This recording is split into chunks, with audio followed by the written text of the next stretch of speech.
Ladies and gentlemen, welcome to the Working Ranch Radio Show. I am your Captain Tim O'Byrne, not for Justin Mills, but with him.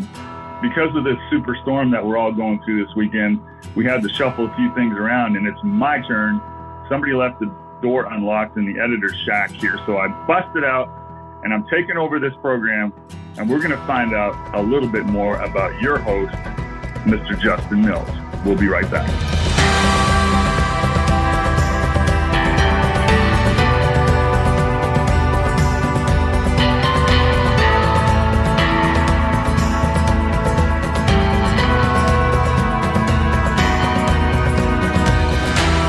Welcome back to the Working Ranch Radio Show, everybody. I am your stand-in host, the Captain Tim O'Byrne, and we have a very distinguished guest today, Justin Mills, who has joined us 2 years ago now. I think, Justin, we've got 107. This is the 107th episode, yep. And folks, I must admit, I'm really proud and pleased to announce that this show in 107 episodes has gone over the top of 200,000 cumulative downloads in that short period of time. I think that's amazing, Justin, in this niche market that we're in. And I'm seeing that some of your latest shows are actually going over like 2.5, 2.8 downloads per episode, like 2,800 downloads per episode. What do you got to say about that, Justin? Yeah, I was, I'm surprised too. As you said, I think you classified it right there. That's interesting. We are a niche market with what we're doing here because it's a, when we're talking agriculture and specifically ranching, it is kind of narrows the audience down just a little bit. And so, yeah, it's kind of interesting to see that and see it grow. But what I find interesting too is that I really see that some of these episodes that we've done here lately that are really getting into some real the dilemmas that we all face in ranching. We started kick the year off with, it was, why junior shouldn't come back to the ranch. We talked about raising your kids on a ranch, those kinds of things. We talked cattle markets with Clint Berry last week, and all of these things that just are very relevant. And I've really seen people like a lot of that information that we got there. And like I've told other folks too, I said, I ranch here in Wyoming. And so really, if there's topics that we're covering, it's probably because in my own mind, I've got questions about it. So I hope it's doing what it's very helpful to folks out there and the information that we've been able to cover, because really I think if we can all share some of the experiences that we have out there, it just helps us all out along. Well, and you've got such a way of bringing, we're talking about some really difficult subjects, like you brought up Junior coming back to the ranch. I mean, that was probably one of the most downloaded episodes that we've had. And you're not scared to tackle those topics, but you tackle them in a very fair and honest way. You really, there's something about you that really reaches out to our demographic, and it's like you get what's really important out there. And I also love the fact that you do have guests like Clint Berry coming back time after time. You managed to get Don Day on with the weather segment, and that's been incredible. I have learned so much. And folks, you got to understand that every word that comes out, Working Ranch, everything on social media, everything on the podcast radio show, I'm proofing all this stuff, just mostly for technical stuff. But I sit back every episode and I listen to what you've created and how your guests open up to you and how they trust you and they trust the Working Ranch brand. And that enables you to get into conversations that are so helpful to us, because you take a lot of the guesswork out of some of these things. Well, they didn't really get that deep into that topic. I wonder if they would have thought about this. Well, you answer all those questions, and I really do appreciate how you do that. Mm-hmm. Well, and I appreciate the compliments here, but I don't want to.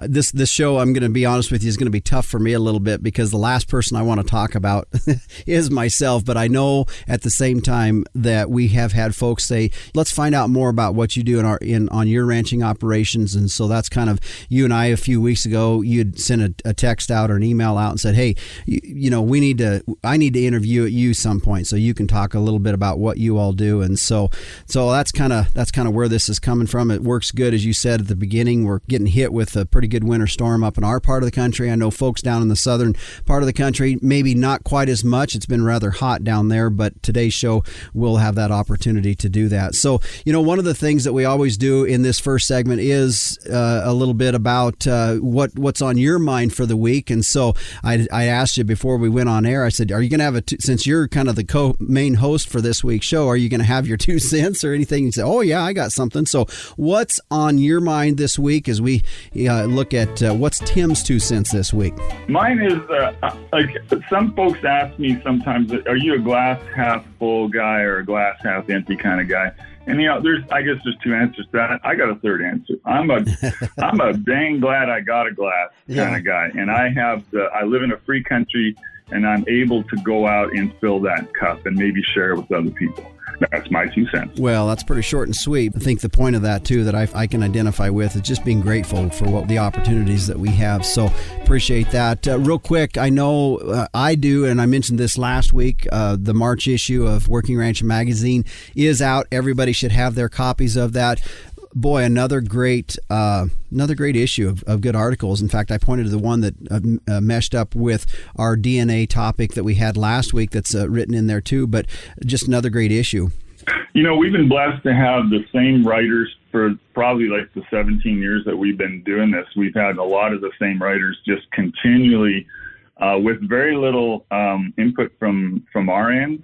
Just basically a one-liner, go get me a story on this. And they come back time after time after time with, I believe, the best fresh stories. I mean, we will run some reprints every now and again from other titles, but most of the stuff, pretty much all the stuff is fresh, it's brand new. It's a new insight into things, and it's pretty quick turnaround. So we're really happy with that, and we're going to continue to do it as long as we're around. Mm-hmm. You bet. Well, as you can tell, a little bit different type of show here this week. The Captain Tim O'Byrne coming in as our main host. I'm kind of along the sidelines here as we had some requests from some folks wanting to know a little bit more about what I do here. So we're going to be doing that later on in the show.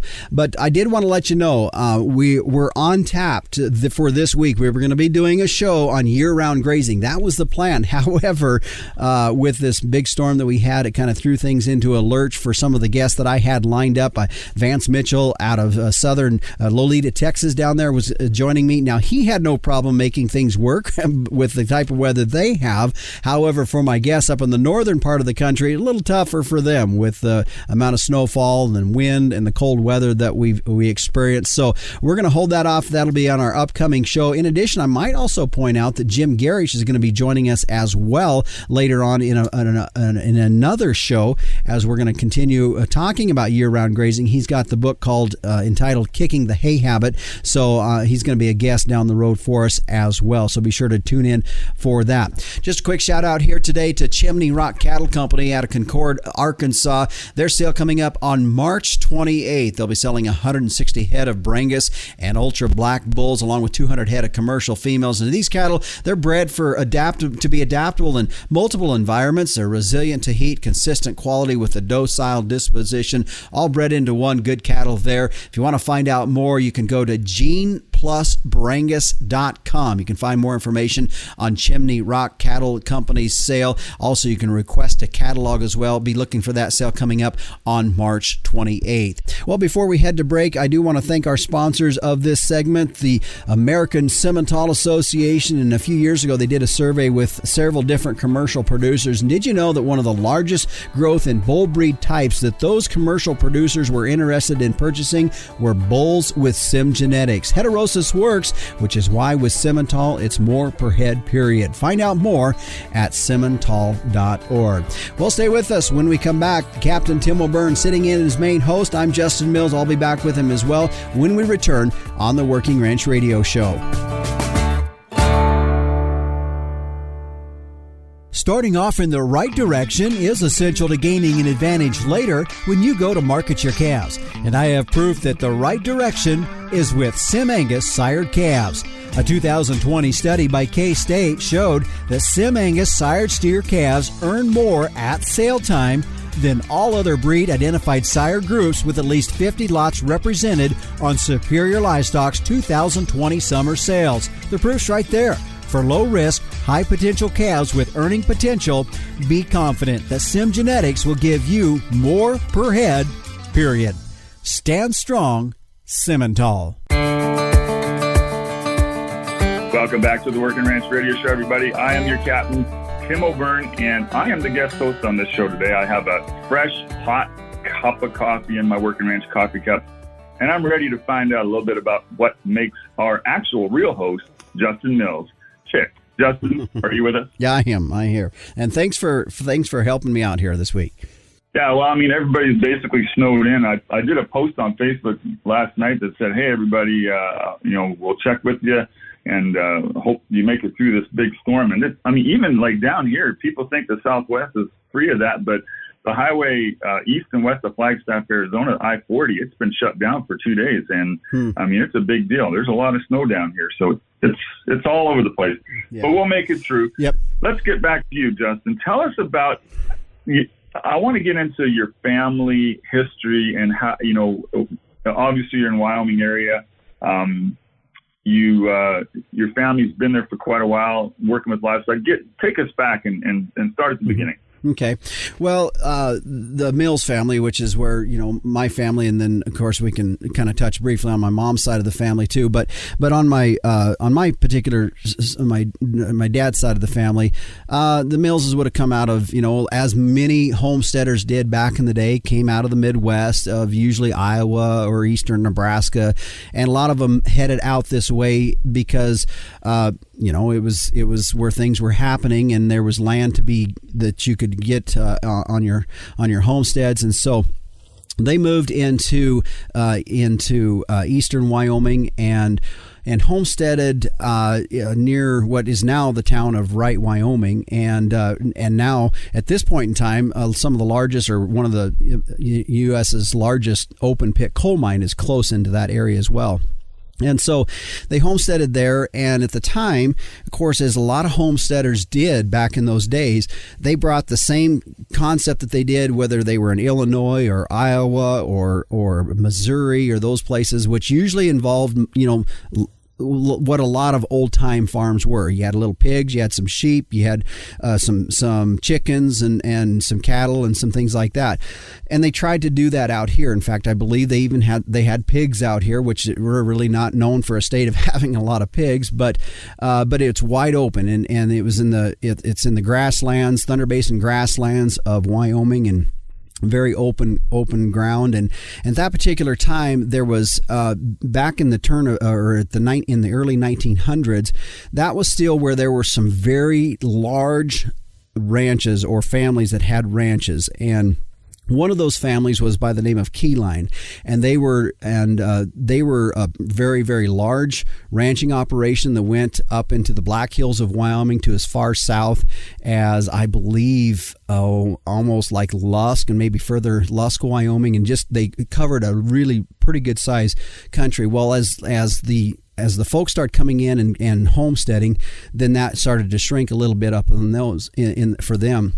But my great-granddad, they moved in, they homesteaded there, and my granddad was the oldest of all of his siblings. And at an early age, at about 18 years old, he began working and breaking horses for the Keyline Ranch. And back in those days, working and breaking a horse doesn't mean like you put 30 days on him. That was probably more like putting 3 days. 3 days is what they were doing. I mean, it was pretty much for the point of just getting him so they could get him caught and kind of get them slowed down a little bit, and then he'd turn them over to the cowboys for the Keyline Ranch, and then they would go from there. So that's kind of where the family started, as far as when we evolved or moved into this part of the country, and then from there, they began to continue to the ranch began to grow, and really for the most part we were a sheep operation in southern what is now Campbell County, Wyoming. So you say that was your great grandfather? Yeah, that was my great granddad that did that homesteaded up here. They called him Grant Mills, and of course I never knew my great granddad, and knew my granddad very well, and respected my granddad a lot. But my great grandpa is what they called him. Didn't know him, and and a lot of times those families were very I don't know how you say this. I don't know if I even know the right term, but you had siblings, and they might have worked around there, and all the money kind of went into one pot. It wasn't like if, it wasn't like that my granddad and then my grandma who he married, my grandma, that her father was a preacher that was out in that part of the country, a preacher's daughter. And so he married her, and, kind of the money that was generated by everybody kind of got thrown into the same pot. And there was, maybe a little bitterness with some of that, but at the same time, that's kind of how things were done. And they worked together as a family, and they did that up until about the 1950s. And then some of the families, they started spreading out, and my granddad moved up and bought a place on the Belfouche River in northeast Wyoming of Crook County, Wyoming. And that's where then I was raised my whole life, and they moved there in the 1950s when my dad was like a junior or senior in high school. Holy cow. So then did you kind of get back into cattle a little bit at that point? Yeah, we continued to raise. Yeah. Now, when we came up, when the place was bought in the 1950s for the Mills Ranch, it was the idea that, in southern Campbell County, Wyoming, it was pretty open and that grasslands. And the idea was this place was on the Belfouche River, and that it would be the hay operation for that place in the other ranch. Now, this is in the 1950s, and they didn't have the type of trucks or the movement ability that we see today. And we're probably, these two places are probably, 70, 80 miles away. And so it quickly became known that wasn't going to work. And so they pretty much kind of separated out. And at that time, when we came out of Campbell County up into Crook County, we had a lot of mostly sheep, but there was a little farming. There were hay ground, and there was some farming that took place a little bit. Now, when I say farming, we're not talking like North Dakota or Kansas farming or anything like that. We're talking like 100-acre fields is all of dry land farm. Nothing that was big, but we raised little wheat, raised some oats and some barley, some feed like that, and put up a lot of hay. But as things continued to go for my dad, then as granddad kind of retired in the late 70s and moved into town, then my dad took over the ranch. And we continued to have a few sheep, but the predators were so tough on sheep. And we were in the Black Hills. The ranch up in Crook County was in the Black Hills. And the predators, the coyotes, were so bad. I remember when we sold out on the sheep, that particular spring, Dad had made a mound that probably was up to your eyes of dead lambs that the coyotes had killed. And he just said, we can't do this. We can't do this anymore. So he sold all the sheep in the early mid 80s. And we went strictly to just running cows and then farming a little bit in hay ground. So were them coyotes killing for kind of like the wolves do? They just kind of do a kill that's not related to consumption. Yeah, they just kind of do a mass kill. Yeah, just for the fun of it. That's what a lot of it was, because you would get out there and I mean, the lamb wouldn't be eaten, it'd just be dead. And so, it was, and you can talk to some of the old time. I've talked to, guys around where I'm at now in our ranch, which is where Mila and I live, and our ranching operation, her folks' place is 30 miles south of where I grew up. And of course, we're back in kind of this open, flatter country here. And you talk to some of the old sheep ranchers and nowadays the ability to control coyotes we don't have some of those control methods, and some of them were quite toxic to other animals, which is why we don't have those anymore. But if you'll talk to them, they'll say things like, we never had coyote problems back in those days. We never had, because they were able to control them. But now with, there's certain things that we can't use, legally can't use, and we don't because we have, to this day, I mean, we have tremendous still predator issues. So then you guys got into the cattle. Have you always been around the cattle then? Yeah. So for me growing up, I mean, I was always around cattle, and sheep too. I can remember at an early age of, we would we had some hired hands that would come up out of Mexico and New Mexico that would help us through calving or through lambing season. And usually lambing season was early, February, March-ish time for us, because we had big barns, and so we could lamb under the barn, which was required, if it was because of the kind of weather that we have. And so we would bring those folks in, and I can remember being around sheep growing up at early age, having to clean out and muck out the lamb or the sheep pens, and they were little 4x4 jugs, we called them, and you have to go clean those out and clean the manure out and clean the bedding out and put a little stuff down, or losing my mind here, or not losing my mind, but missing my mind here on what we would put down on the ground to keep it from getting bad on us, and then rebed them, and I remember doing that as a kid quite a bit. And we always had cattle, but cattle in a way was kind of a second thing, because the sheep was first, and then when we migrated away from sheep, then cattle was more of a thing. But we also, really in the summertime, most of our work was entailed with haying and farming. A lot of folks don't think this about these big outfits like in Nevada and up into British Columbia, but they had big sheep operations too, in addition to their cattle herds, that were run totally separate. A lot of Basco operators would come and take over that sheep element of those big ranches, and that went up until the 50s as well. Mm-hmm. Yeah, and I think probably a lot of it had to do with similar things. I mean, first of all, there was more of a market for sheep, and then in addition to predator control. I mean, that it's just the only way you could run those large herds without having some loss in there. And for the simple fact too, some of that country that what I would say would take 100 acres to run a cow, it runs sheep way better. And we see that even in our particular state of Wyoming, southern, southeast, or southwestern Wyoming, that's just dry and desolate, and the sagebrush is only about 6 inches tall. It does way better with sheep than it does with cows. So, but I tell you what, let's take a quick break here. We'll come back. We can talk more about some things here, folks. We're the Captain Tim O'Byrne joining me here today. He's kind of the main host here today as we are on the Working Ranch Radio Show. He's asking me some questions about how I was raised a little bit and some of our operations here. We're going to continue more when we come back here on the Working Ranch Radio Show.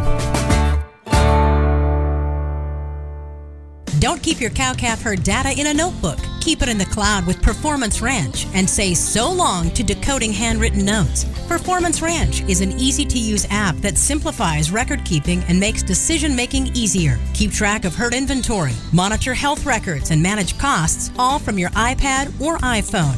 Group texting important herd data? Delete it. Use Performance Ranch instead. Go to performancelivestockanalytics.com and be the first to know when Performance Ranch is ready to launch.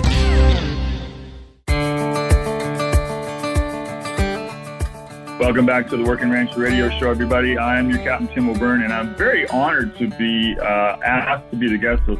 He didn't ask me, Justin. I kind of busted my way in here, but there is a big blizzard going on in North America, so we may as well have a coffee and have a chat, just me and you. And I always wanted to know a bunch of stuff about you, and your formative years. You're into the cattle and the sheep, living in Wyoming, and just walk us through that. You ended up getting married to a wonderful gal. You got a great family, and you've done some things that are pretty remarkable. Let's brag up on you a little bit. Okay.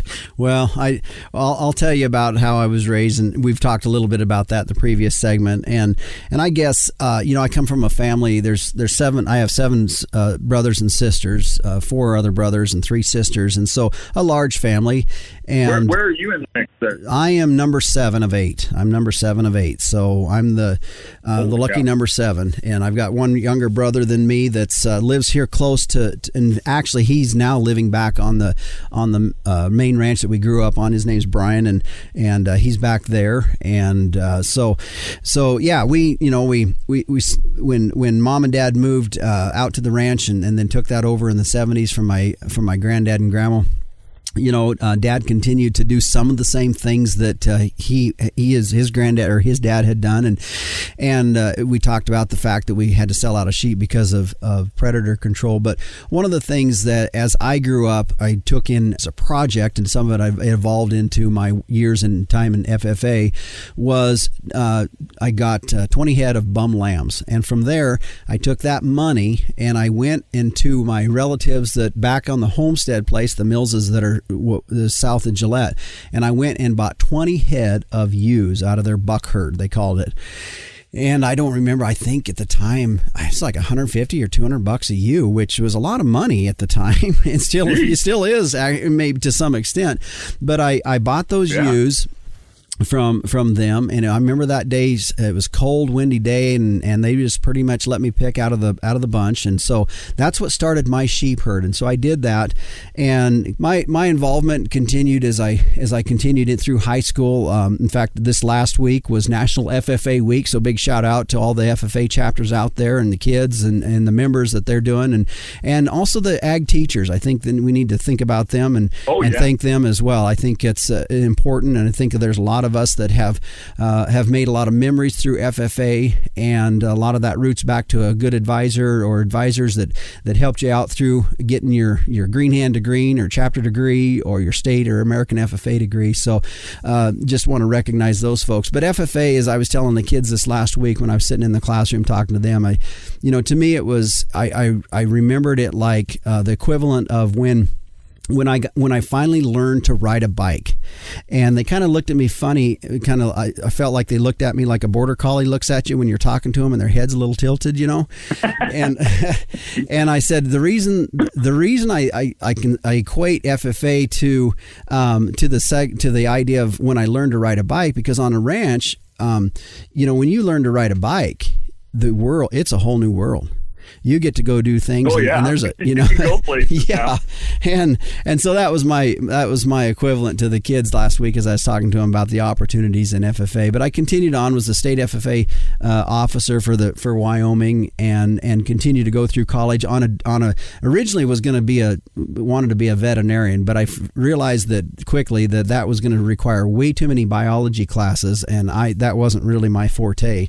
So I backed out and went in instead to being a VOAG teacher was what my degree was, in ag education, and so I didn't ever teach. Where'd you go to school? We need to know that. Okay, well, I started my first couple of years was at Northwest College in Powell, Wyoming, and that's where I met my future wife, Mila, and she was there to play volleyball at Northwest College, and so I went 3 years at a junior college. I don't want to hear any more comments, but that's what I did.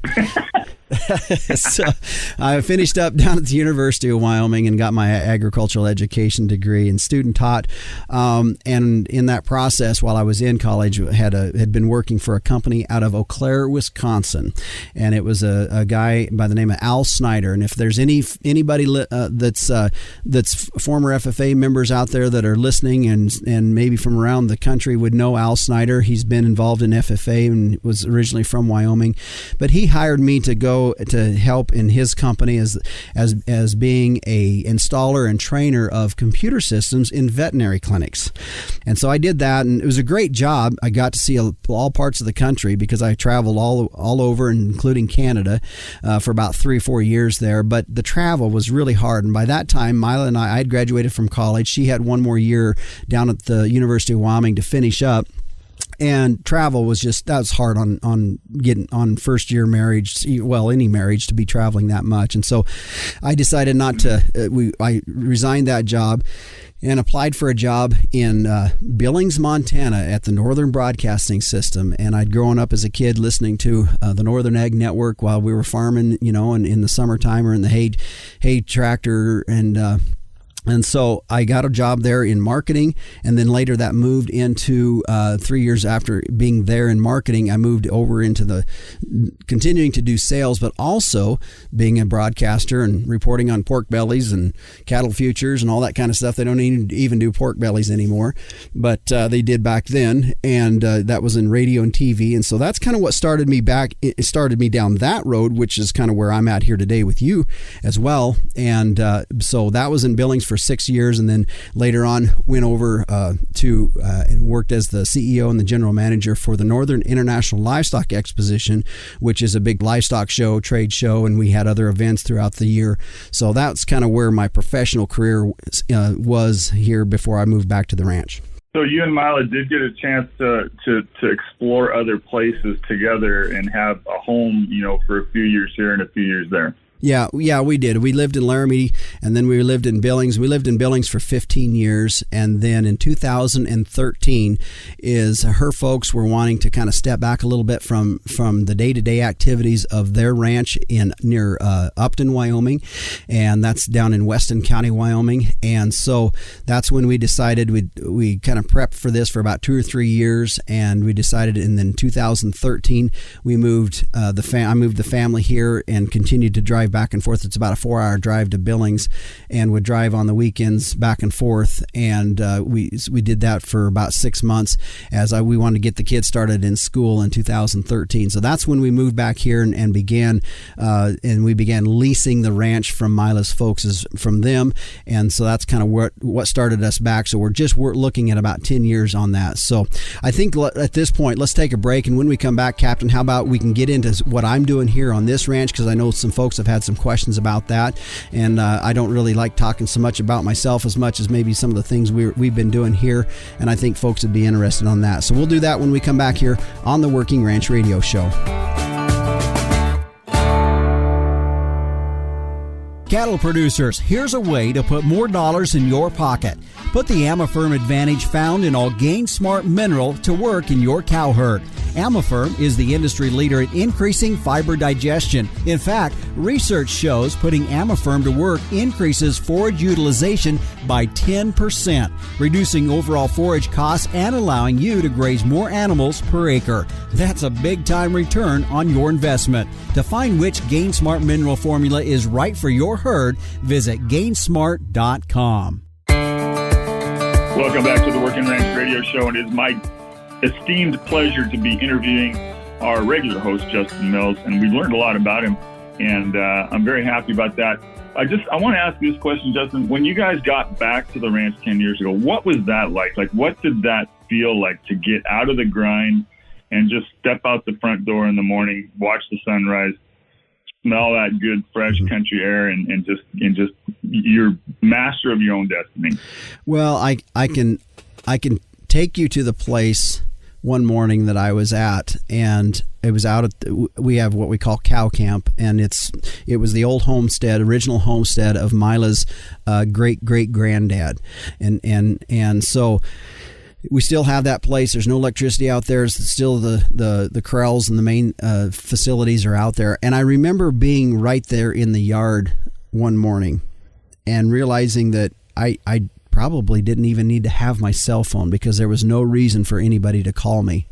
And knowing just that I had walked away from the busyness of some of the career that I'd had. I enjoyed it. I walked away on my own accord. It wasn't there was no forcing out or nothing like that. It was at a point for us as a family that we knew that we needed to do something different. Our oldest boy, Ethan, was gonna be in I think 4th or 5th grade, and it was important that we start getting our kids in an environment that we felt was going to be conducive to them being, good kids, basically. I mean, not that we couldn't raise good kids in town, because there's a lot of good kids raised in town. It's just that was something that we wanted to do. So I specifically remember that, and just realizing just the tranquility of all of that, and realizing that I had a cell phone, but it's not like I really needed to carry it other than, just in case my wife needed to get a hold of me. So I still remember that day. Do you think it was the right move for the family and the kids?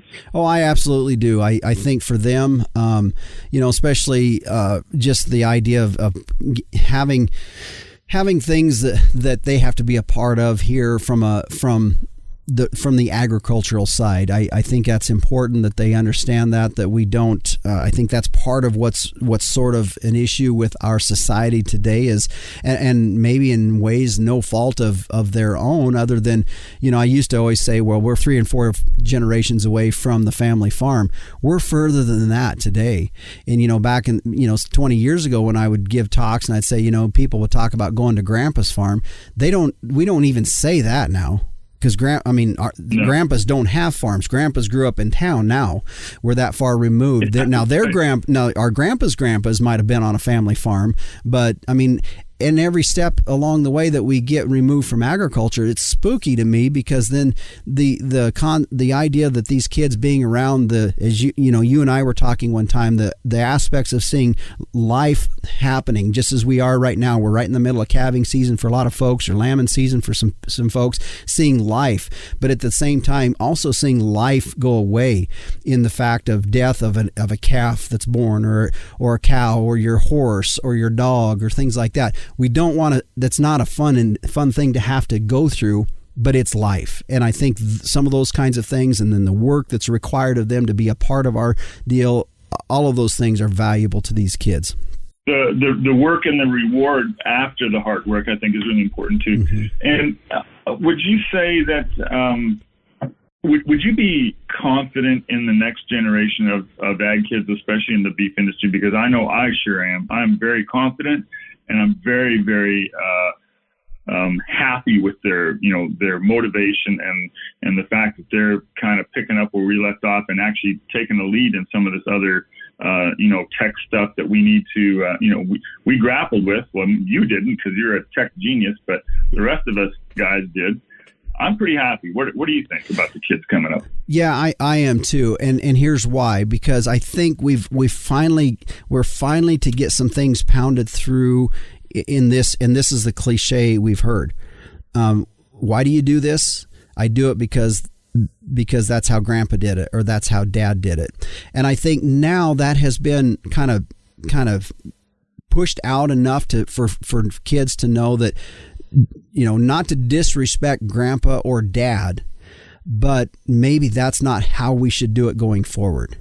And I think they're challenging. I think they're pushing the envelope a little bit. We've got technology at our hands that we did not have 20 years ago.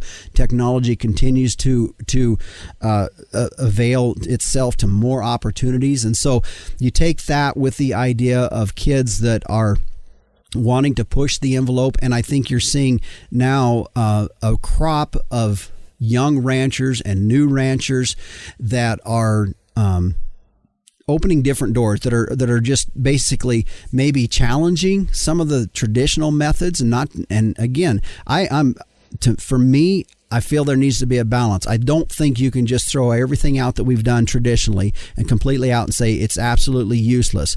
I think that's a very unwise mentality.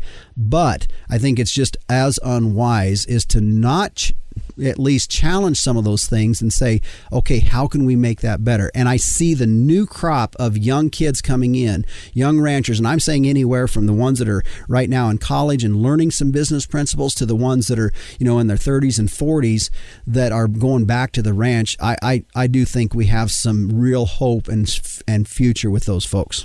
So, folks, I encourage you to go back and listen to that episode, should Junior come back to the ranch. If you really want to get a feel for the ethical compass of our host, Justin Mills, and how he does feel about the kids, go back and listen to that. There's always a nugget or two in your shows, Justin, and we sure appreciate you having come on board with us. What do you think about the future of the beef industry?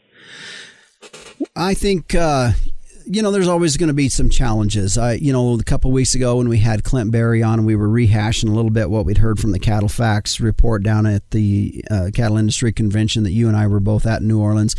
I think there's always a push of, in our industry of, the different segments that we have. We've got everything from those that are raising the calves to those that are feeding and those that are processing. And those elements, different times have strengths and weaknesses, and I think there's always going to be that challenge within our industry that, how do we make that mesh? I mean, we're in a capitalistic environment, which we all like, but there's also elements of that create some of our issues, and I don't think we can just totally turn a blind eye to that.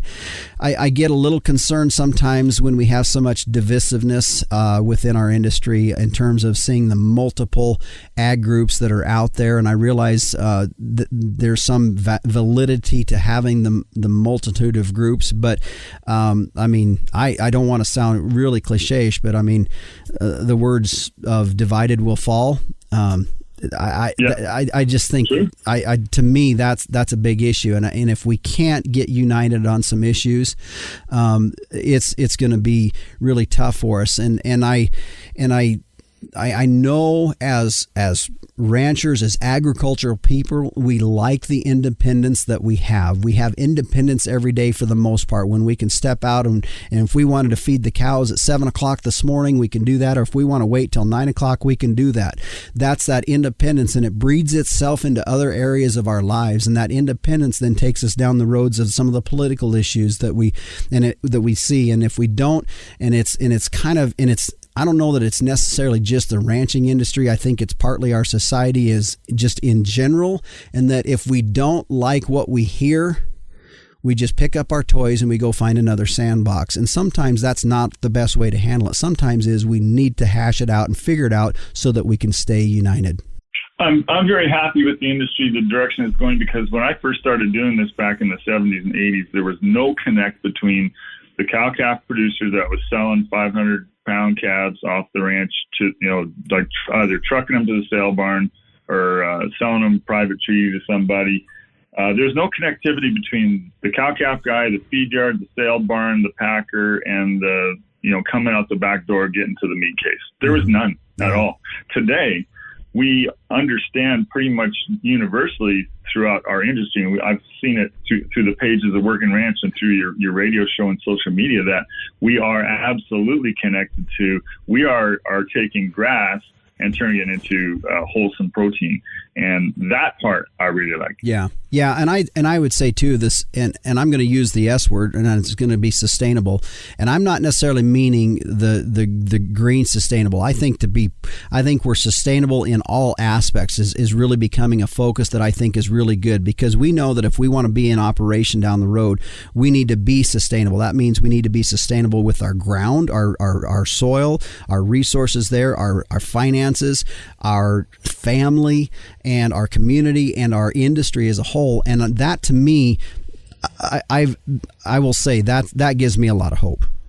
Well, another thing too, Justin, I love about your show is you're not scared to mention faith. And that's a huge part of what we're doing here. We are serving God, and I think that needs to be mentioned. Mm-hmm. You bet. Well, and it is important, and I think that's the root of a lot of this. And as I've said before, it goes back to a key thing for that I feel is important, and that's stewardship. And I think stewardship and sustainability have a lot in common. And the fact is that if we're going to take good care of what God's given us, then it's going to require us to have a future in that, and in all aspects of our life. Justin, fill the folks in a little bit on what you're into these days. What's at the top of your list? Okay. Well, for us here, as I came back to the ranch, it was one of the things I knew I had to do is we had to be profitable in what we were doing. And so I knew, in that element, we needed to increase our scope of enterprises, not just numbers of enterprises in a way, but also the scope in each of those enterprises. And so at the particular time, I didn't have a lot of capital or a lot of ability to finance anything. And so we began grazing, doing custom grazing. And I continue to this day to do a little bit of our enterprise mix to be custom grazing. I found that to be very adaptable to drought situations. If we are in a dry year, I can cut back those numbers and still be able to manage the number of livestock that we have on the place. But we'll run, right now we've got about 350 or so, 350 head of cows that will calve out this spring. Some of those are some first calf heifers, and then for the last couple of years, we've actually been keeping heifer calves back and growing those up. And some we'll keep, some we'll sell, and that's kind of what the enterprise mix is there from the cattle side. Now, from sheep side, I have brought in sheep. Now, we brought in some again this last fall. We'd taken about a 3-year hiatus there of not with no sheep in here because we were pretty droughty in our part of the country, and I just needed to cut numbers back. And so we've used sheep as a pretty good method of filling in some holes from a grazing standpoint, but also tremendous brush control. We have quite a bit of sagebrush here that's pretty good sized sagebrush, and they do a number. These are haired sheep. They do a number on the sagebrush and the brush, and so that's been something. In fact, I can go and I can show folks here's where these sheep have grazed, and you can really see it's been pretty detrimental on the sagebrush, and so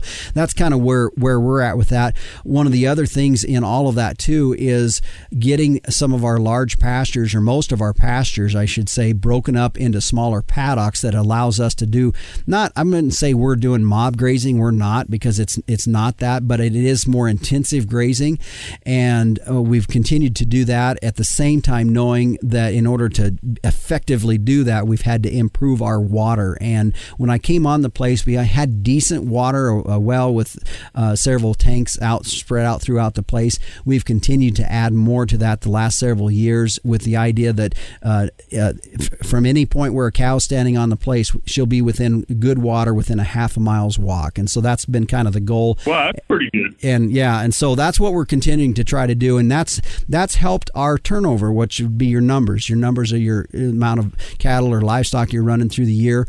And all of that has helped us. And that's kind of where we're at now. I don't know that I answered everybody's questions on that, but we did have a pretty good conversation. Well, we're proud to have you on board, Justin, and I'm really glad we got a chance to do this. I hope folks made it through the storm okay, and we'll visit with you guys next week again. I'm looking forward to next week's episode. All right. Well, thanks, Captain. And yeah, next week's show, it's going to be a great one, folks. We'll talk about that in just a little bit. But again, Captain, I appreciate you joining us and helping us out on this week's episode. And folks, stay with us as we take a break here. When we come back, meteorologist Don Day is going to be joining us as we take a look at our long-term weather when we return on the Working Ranch Radio Show. Set up the next generation for a productive lifetime with Zinpro Avela 4. Achieve productive success in your cows with 20% increased conception rate and a 16-day tighter calving interval. Calves from cows supplemented with Zinpro hit the ground running with improved immunity and 28 more pounds at weaning. Allow your cows and calves to perform to their full potential with Zinpro Avela 4. And we welcome you back here to the Working Ranch Radio Show. I'm Justin Mills, the Captain Tim O'Byrne sitting in here. He's on the side right now. Has been the main host this week on our show. We appreciate you joining us as we take a look now at our weather. Brought to you by Indovac Beef. Indovac offering protection against Pasteurella, Manhemia, E. coli, and Salmonella. You know, it's paired with an immune stimulant that's called Immune Plus, and it boosts the animal's overall immune system. For more information, go to their website at indovacbeef.com or contact your local Indovac representative today. Well, joining us now is meteorologist Don Day with a look at our long-term weather. And Don, we just our last week kind of a pretty tough storm. In fact, we've talked about it at the front end of our show. That's part of the reason our show is a little bit different this week, is our guests couldn't join us with some of the weather that they've had. So I had mentioned before we went on air, I said kind of in a reprieve for a while, and you kind of had that sneaky laugh a little bit. So why was that a sneaky laugh? The reason I say that is that for a large part of the central and western United States, this most recent stormy and very cold weather pattern is really the start of a short-term trend, at least over the next week or two and maybe longer, where there's going to be more stormy weather, really focused in the central and western and northern areas of the United States. This Arctic outbreak is not unusual for February. Obviously, February is usually when we have some big Arctic outbreaks. They usually happen in early February, but this is the second year in a row we've had a late February Arctic outbreak. And I do see a pattern that takes us into March that is looking colder and with more storms. Now, it's not going to be a pattern of continuous storms. There'll be gaps, 3 or 4 days between them. But the way things are shaping up, what has been a rough winter for some folks is likely going to stay that way. I know a lot of folks after this most recent storm in parts of the Intermountain West having a hard time getting to livestock because of some really big drifts and closed roads. Yeah, it's definitely for different folks. I feel like for us here now, we're kind of in a little hole here, and I haven't seen the volume of snow that other folks have seen, but it's been pretty severe for others. Don, the concern I've got a little bit is we're seeing moisture, and I hate to go through more cold temperatures and more storms, but that's what's also bringing some moisture down the road that will melt off. I'm a little concerned because this last storm that went through didn't hit the southeastern, the south central plains. Now, they're probably not wanting severe cold weather down there, but they're going to need some moisture. Is anything coming down for them? Great point. And, it's like what happens when you get into these drought patterns, but also get into wet patterns. It tends to be the rich get richer and the poor get poorer. And those southern plains, while over the last couple of weeks they've gotten a little bit of moisture, they did miss out on this one. I am optimistic that moisture in the southern plains is going to increase, but it's going to come later. So as we get, let's say, into the middle part of March, end of March, and into early April, I do see some help for the southern plains. Up until then, the Pacific Northwest, California, the southwestern United States, the central northern Rockies, and then the Dakotas, the northern plains up across northern Minnesota, kind of will be the focal point of the heaviest precipitation. But as we go deeper into March, into April and May, we are seeing some hints of storms taking tracks further south into those areas. So nobody wants to tell folks, well, you need to wait a little longer, but unfortunately that's where we are. But I am optimistic that with the rapid decay that's going on of La Nina out in the tropical Pacific right now, that is a really good sign for the southern plains that maybe this spring will be a bit more productive with rain and snow. Well, and I think if they could choose, if we all could choose, we'd rather have it in the form of rain rather than snow, cold, and ice. But that's not always a choice for, especially of those of us that ranch or live up in the northern part of the country. But I think for folks down in the southern central plains, they'd prefer it more in rain than that ice storms that they've had, that's marked their history the last couple of years or so. Right. And well, that's one benefit. If it is a little bit later going into, let's say, mid to late March, April, the odds of it being ice and snow down into those areas is certainly lower. But yeah, no, I do get a lot of requests for it to rain at night and be sunny during the day. Yeah, for sure. Well, Don, I appreciate you joining us this week, giving us a little update on our weather. Sounds good. And again, that was meteorologist Don Day with a look at our long-term weather. His website can be found at dayweather.com, and it'd be a good spot to go find his daily video podcast. As he was saying, the next month or so is going to be kind of hit and miss on the weather. If you want to know how that's going to be playing out, go to his website, dayweather.com, and you can find the link to his daily video podcast. Our weather today brought to you by Indovac Beef, offering protection against Pasteurella, Manhemia, E. coli, and Salmonella. For more information, go to their website at indovacbeef.com or contact your local Indovac representative today. Stay with us. We'll put a wrap on this week's show when we come back on the Working Ranch Radio Show. Do you have a young child, grandchild, niece, or nephew that loves the weather and wants to learn more? Day Weather has produced a children's weather journal full of weather facts, fun weather experiments, coloring pages, and pages to record weather observations for every season of the year. The weather journal is for ages 3 to 7 and designed to be fun and educational. The interactive weather projects are fun for the whole family to take part in. For only $10, the Day Weather Journal is a great gift idea for any occasion. Click on our Amazon link to order at dayweather.com. Well, coming up on next week's Working Ranch Radio Show, be sure to join us. We will, in fact, be covering the topic on year-round grazing. Now, I know if you're regular listeners, as I tail out of any episode, we always talk about what's coming up next week. Now, this week, it was a little tough with the winter weather storm that we had in our neck of the woods that kind of interrupted some of the schedules for some of my guests that I had lined up, so we had to postpone that. And I sure appreciate the Captain Tim O'Byrne stepping in and helping out with hosting responsibilities here earlier in the programs. So, but next week we will have that show on talking about year-round grazing, as we've got guests lined up that'll talk about how they have been doing that in more of the southern and wetter climates, as well as we'll have some guests that talk about how they are doing it in the northern climates that have to deal with some of that harsher weather, much like we saw this past week. So that will be on tap for next week's edition of the Working Ranch Radio Show. Again, I do want to thank the captain. As I mentioned, he co-hosted earlier in our show today. Appreciate him joining us. He is publisher and editor of Working Ranch Magazine, branded #1 by America's Ranchers, as he is busy working on the next issue coming out. Now, if you would like to get a hold of me about something you heard on the show or a question you might have, my email address is justin.workingranch@gmail.com. Be sure to join us right here at this same time, same place next week, or on your favorite podcast provider. On behalf of the Captain, Tim O'Byrne, and myself, your host, Justin Mills, until next time, keep your chin down and your mind in the middle. So long.